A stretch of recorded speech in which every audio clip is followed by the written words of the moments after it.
रहमतुल्लाहि व बरकातुहू। हज़रात अहले सुन्नत, अभी एक देवबंदी की हमने तदफीन की है।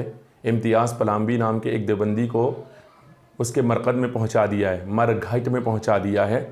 और इसका सेहरा अगर किसी के सर पर जाता है तो वो मुफ्ती शहज़ाद आलम मिसबाही साहब हैं, उनके सर पर इसका सेहरा जाता है कि हज़रत ने उसे मरघट तक पहुंचा दिया। रोज़ाना अहले सुन्नत के ख़िलाफ़ भौंकने वाला देवबंदी बिल्कुल खामोश होकर बैठ गया। अब देवबंदियों को कोई दूसरा नहीं मिला तो एक पुराने गुर्गे को पकड़ कर लेकर आए हैं जिसका नाम ताहिर हुसैन गियावी है।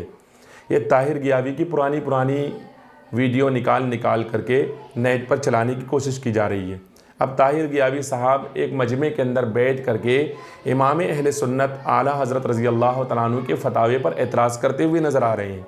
कहते हुए नज़र आते हैं इनके फतावे एतबार के लायक नहीं हैं, ऊट पटांग बोल देते हैं और ऐसी ऐसी बातें बोल जाते हैं जिनका कहीं कोई अता पता नहीं होता। बहरहाल हमारा और देवबंदियों का जो असल में झगड़ा है, वो इख्तिलाफ़ है, वो कुफ्र और ईमान का इख्तिलाफ़ है, ना कि कोई फ़ुरूई मसले का। लेकिन फिर भी इन्होंने फ़ुरूई मसले में पढ़ करके इस तरह की बात की है तो इनकी आंखें थोड़ी चुनिया जानी चाहिए। ज़रा पहले इनको सुन लीजिए, फिर उसके बाद बताता हूँ। इनके फतावे एतबार के लायक नहीं हैं, इनकी तहरीरों पर एतमाद नहीं किया जा सकता है। ये उटपटांग बोलते हैं, बहुत सी ऐसी बातें कर जाते हैं। जब जगह जगह और अलग अलग तरह से पिटाई होती रही ताहिर गियावी की, जगह जगह पिटते रहे, हर जगह मुनाजरे में मुंह की खाकर भागते रहे। एक जगह तो यहाँ तक सुनने में आया कि पजामा भी गीला हो गया था हज़रत का। बहरहाल भागते रहे और कोई जवाब ना बन पड़ा कुफ्र ईमान पर, तो लेकर के आए हैं फतावे को और इमाम अहले सुन्नत के फतावे पर एतराज़ करने लगे। बहरहाल कहने लगे फतावा रज़विया शरीफ यहाँ पर रखी हुई है और उसके एक मसले पर उन्होंने एतराज़ किया। खैर उसका जवाब तो इंशाअल्लाह तबारक व तआला बहुत जल्द दिया जाएगा कि इमाम अहले सुन्नत ने जो कुछ लिखा है वो नाकिल की हैसियत से है और मेरा इमाम कहीं लिखता है तो अपनी मर्ज़ी से नहीं लिखता। अल्हम्दुलिल्लाह हमारे पास उसका जवाब मौजूद है। लेकिन आइए ज़रा इनके फतावे कितने एतबार के काबिल है वो भी देख लीजिए। देखिए किताब मेरे हाथ में है, क्या नाम है? बहश्ती ज़ेवर, है ना? मौलवी अशरफ अली थानवी साहब पता नहीं कौवा खाकर लिख रहे थे या नानी के पोतरे सूंघने के बाद लिखा था या कुछ और करके लिख रहे थे, अल्लाह जाने, अल्लाह का रसूल जाने। सफ़ा नंबर 50 पर बहश्ती ज़ेवर के सफ़ा नंबर 50-49 से कुफ्र और शिर्क की बातों का बयान लिखते हैं। फिर सफ़ा नंबर 50 पर बोलते हुए आते हैं कुफ्र और शिर्क की बातें। तो जब बोलते हुए आते हैं कुफ्र और शिर्क की बातें तो सुनिए क्या कहते हैं। लिखते हैं बच्चे के जीने के लिए उसके नार का पूजना, किसी की दुहाई देना, किसी जगह का काबे के बराबर अदब और ताज़ीम करना शिर्क। बकरा वगैरह ज़बह करना ये भी शिर्क है, बकरा वगैरह ज़बह करना शिर्क। किसी के नाम पर बच्चे के कान नाक छेदना शिर्क। बाली और बुलाक पहनाना, किसी के नाम का बाजू पर पैसा बांधना या गले में नाड़ा डालना शिर्क। सेहरा बांधना ये भी शिर्क।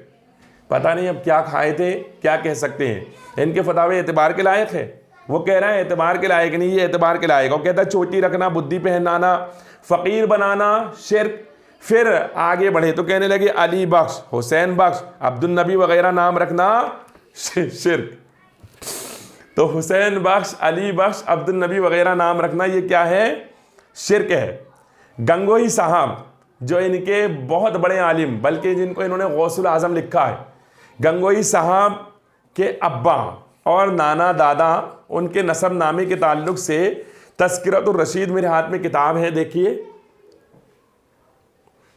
तज़किरतुर रशीद किताब है और इसके सफ़ा नंबर 36 और 37। एक मिनट बताऊं मैं आपको। 36 से शुरू किया, 37 पर ख़त्म किया। अभी आपने सुना ना अली बख्श वगैरह नाम रखना शिर्क। देखे किताब देख लीजिए आराम से। हाँ, तो मौलवी साहब रशीद अहमद गंगोही साहब के ख़ानदान का तज़किरा किया गया है। ख़ुद बयान फरमाते हैं मौलाना रशीद अहमद, मौलाना हिदायत अहमद, काजी पीर बख्श। तो ये तो अब्दुल नबी, अली बख्श वगैरह नाम रखना तो शिर्क है। तो काजी पीर बख्श नाम रखना, काजी ग़ुलाम हसन, ये सब शिर्क। तो ये मुशरिक की औलाद हुए। फिर उसके बाद में और आगे जाए तो माँ की तरफ से अगर सिलसिला देखा जाए तो माँ में भी वही मिलता चला जाएगा, आपको माँ की तरफ से आए। करीमुन्निसा बिनते फरीद बख्श, तो फरीद बख्श तो मुशरिक की औलाद हो गए अशरफ अली थानवी के फतवे से रशीद अहमद गंगोई साहब, और ताहिर गियाबी साहब इन मुशरिकों को मुसलमान मान करके ये भी मुशरिक हो गए। तो ताहिर गियाबी साहब से कहना चाहूँगा कि मरने के करीब हो गए हैं, पैर कब्र में लटक रहे हैं, अब भी तौबा की तौफीक नहीं मिल रही है, तौबा कर लीजिए, इसी में भलाई है। वरना थानवी को बचाने के चक्कर में, गंगोई को बचाने के चक्कर में खुद जहन्नम में चले जाएंगे। अब भी मौका है तौबा करने का, अल्लाह पाक हिदायत की तौफीक दे सकता है अगर बंदा तौबा करना चाहे तो ताहिर गियाबी साहब बाद में हमारे मुजद्दिद के कारनामे गिनाने की कोशिश करना, बैठ करके पहले अपने मौलवियों के कारनामे गिनाओ कि मुसलमानों को मुशरिक काफिर बनाने का ऐसा शौक चला कि अपने वालों को भी बना डाला। हाँ, रशीद अहमद गंगोई के नाना दादा को ही मुशरिक काफिर बना डाला, मुशरिकों की औलाद रशीद अहमद गंगोई रहा और उनकी औलाद थानवी हो गया, रूहानी औलाद। अब देख लीजिए कहाँ तक सिलसिला जाएगा। हम ना कहते थे ए दाग जुल्फों को ना छेड़, अब हमने छोड़ा, आपने छेड़ा है तो जाहिर बात है जवाब तो मिलेगा। तो इसलिए जिनके घर शीशे के होते हैं ना, दूसरों के घरों पर पत्थर नहीं मारते हैं।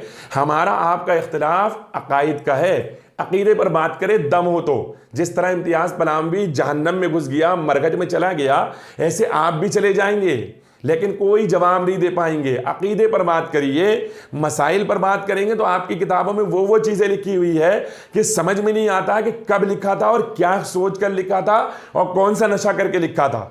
समझ में आई बात? वस्सलामु अला मन इत्तबअल हुदा।